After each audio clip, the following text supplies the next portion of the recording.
اللہ اکبر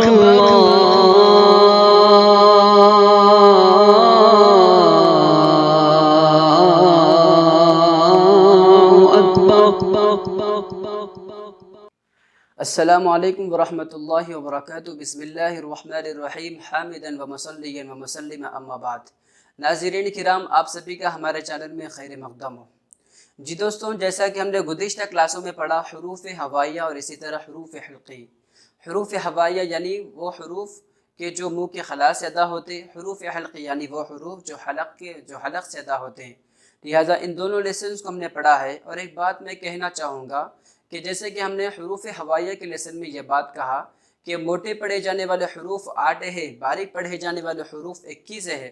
دراصل حقیقت میں دیکھا جائے تو موٹے پڑھے جانے والے حروف 7 ہیں اور باریک پڑھے جانے والے حروف 21 ہے۔ اس اعتبار سے دونوں کو ایکول کیا جائے تو پھر 28 ہوتے ہیں۔ ہم نے گنتی کو پورا کرنے کے لیے کہ چونکہ را کو مطلق طور پر را کو موٹا پڑھا جاتا ہے، اس لیے را کو بھی موٹے پڑھے جانے والے حروف میں شامل کر لیا گیا، ورنہ تو را بعض صورتوں میں را کو موٹا پڑھا جاتا ہے، بعض صورتوں میں را کو باریک پڑھا جاتا ہے۔ لہٰذا آئیے ہم بلا کسی تاخیر کے اپنے اصلی مقصد کی طرف رواں دواں ہوتے۔ آج کا ہمارا سبق ہے وہ ہے حروف لہاتیہ۔ حروف لہاتیہ وہ کیا ہے؟ قاف اور کاف۔ قاف کو موٹا پڑھا جاتا ہے، اور کاف کو باریک پڑھا جاتا ہے، یعنی قاف موٹے پڑھے جانے والے حروف میں شامل ہے، کاف باریک پڑھے جانے والے حروف میں شامل ہے۔ آئیے اس کا قاعدہ ملاحظہ کرتے ہیں، اس کا مخرج کیا ہے۔ قاعدہ کہ جب زبان کا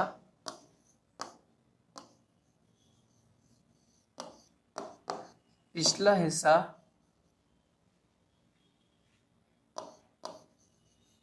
اٹھ کر نرم تالو سے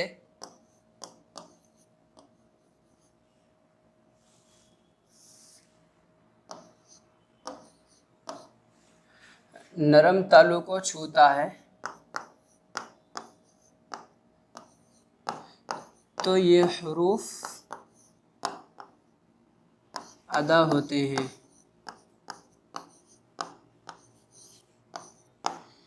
تو جی دوستوں، یہ قاعدہ ہے کہ حروف لہاتیہ کا، یعنی جب زبان کا پچھلا حصہ اٹھ کر نرم تالو کو چھوتا ہے تو یہ حروف ادا ہوتے ہیں۔ یعنی زبان کا پچھلا حصہ، اینڈ والا جو حصہ ہے، اس کے اپوزٹ جو تالو ہے، اس تالو کو جب چھوتا ہے تو پھر یہ مخرج ادا ہوتے ہیں، قاف اور کاف۔ یہ دونوں کا مخرج ایک ہی ہے۔ اس کی نوعیت کیا ہے، اس کی کیفیت کیا ہے، کیسے یہ ادا ہو جاتا ہے، اس کو لگانے کا انداز کیسے ہوتا ہے، یہ فرض مانیے ہم یہاں پر پریکٹیکل طور پہ ایک مرتبہ ملاحظہ کرتے ہیں کہ یہ زبان ہے، زبان کے سب سے پہلے 4 حصے کر لیں گے۔ یہ والا جو ہے یہ کنارہ ہے، اور اسی طرح جو درمیانی والا حصہ ہے وسط زبانی جس کو کہا جاتا ہے، وسط زبان جس کو کہا جاتا ہے۔ اسی طرح جو آخر والا حصہ ہے یہی نرم حصہ ہے، اور یہ اوپر ٹاپ والا جو حصہ ہے زبان کی نوک جس کو کہا جاتا ہے۔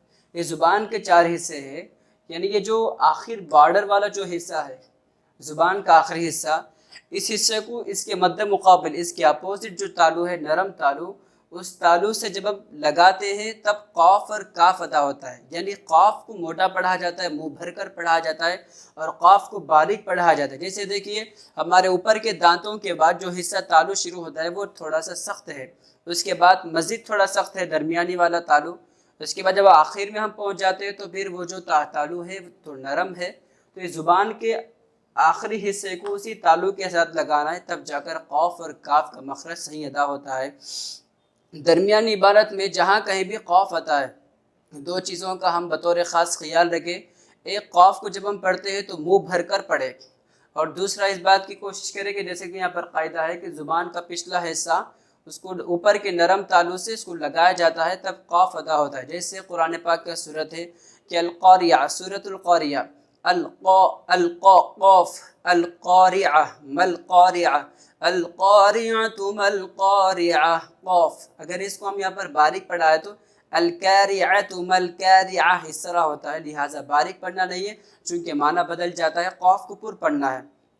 ویسے ہی کاف کی جہاں تک بات رہی، سورہ فاتحہ کی آیت ہے ایاک نعبد و ایاک نستعین، یہاں پر کاف کو باریک کے بجائے موٹا پڑھا جائے تو پھر یوں ہوتا ہے ایاک نعبد و ایاک نستعین، لہذا حروف کو اس کے مخرج کے مطابق پڑھنا بےحد ضروری ہے۔ لہٰذا یہ بات ہمارے سامنے کھل کر واضح ہو چکی ہے کہ قاف اور کاف دونوں کے نکلنے کی جگہ ایک ہی ہے، دونوں کی پروننس کی جگہ ایک ہی ہے، دونوں کو ایک ہی جگہ سے پروننس کیا جاتا ہے، پڑھا جاتا ہے۔ لہذا اس قاعدے کا ہمیشہ ہم خیال رکھیں چونکہ مخرج کو، حروف کو اس کے مخرج کے مطابق پڑھنا ضروری ہے۔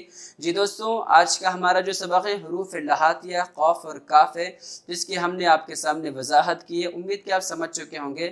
انشاءاللہ اگلی کلاس میں باقی جو حروف ہے اس کے متعلق بھی ہم مزید ڈسکس کریں گے۔ اجازت دیجیے، آج کے لیے اتنا ہی کافی ہے۔ والسلام علیکم ورحمۃ اللہ وبرکاتہ۔